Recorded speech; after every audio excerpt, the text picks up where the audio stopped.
This is Mountaintop History, a podcast produced by the Thomas Jefferson Foundation at Monticello. Mountaintop History brings forward meaningful stories from this historic home and plantation, from the past and from the present. My name is Kyle Chattelton. And I'm Olivia Brown. Thank you for joining us. We hope you'll learn something new. The most famous family to live at Monticello was Thomas Jefferson's. But did you know that there was another family that almost single-handedly preserved the history of the site, and that they did so for almost a century? They were the Levys. Holly Haliniewski is an associate guide and supervisor at Monticello. Right now we're standing on the west lawn of Monticello, looking up at probably the most famous view of Thomas Jefferson's home, the west side of the house featuring the dome. This is the famous view that's featured on the back of the U.S. nickel. This house is more than 200 years old.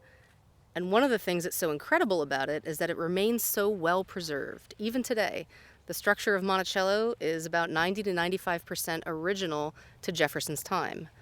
The construction of Monticello took more than 40 years to complete. But when Jefferson died in 1826, he was very heavily in debt and his family had to sell the house. Although the first new owner didn't last terribly long, Monticello quickly entered a state of disrepair. Thankfully, in the mid-1830s, a man named Uriah Phillips Levy purchases Monticello.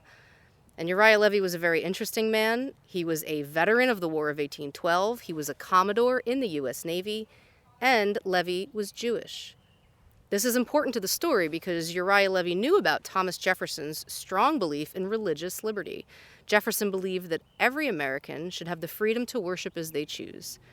Jefferson believed that so strongly that he wrote a document called the Virginia Statute of Religious Freedom, putting that belief into law. And it was Jefferson's ideas about religious freedom that allowed a man like Levy the freedom to worship in the Jewish faith. Uriah Levy also chose to serve his country, and he was the first Jewish Commodore in the United States Navy. And so Uriah Levy buys Monticello with preservation in mind. He assembles workers, both free and enslaved, and makes repairs to the home and restores the landscape. It's the Levy family that holds on to Monticello on and off for the next 90 years. And when they finally do sell Monticello in 1923, they sell it to the Thomas Jefferson Foundation. So all thanks to the Levy family, because without their stewardship, we would not still have this amazing American treasure so well preserved. This has been another episode of Mountaintop History, a collaboration podcast between WTJU and the Thomas Jefferson Foundation. This episode of Mountaintop History was made possible in part by a major grant from the National Endowment for the Humanities.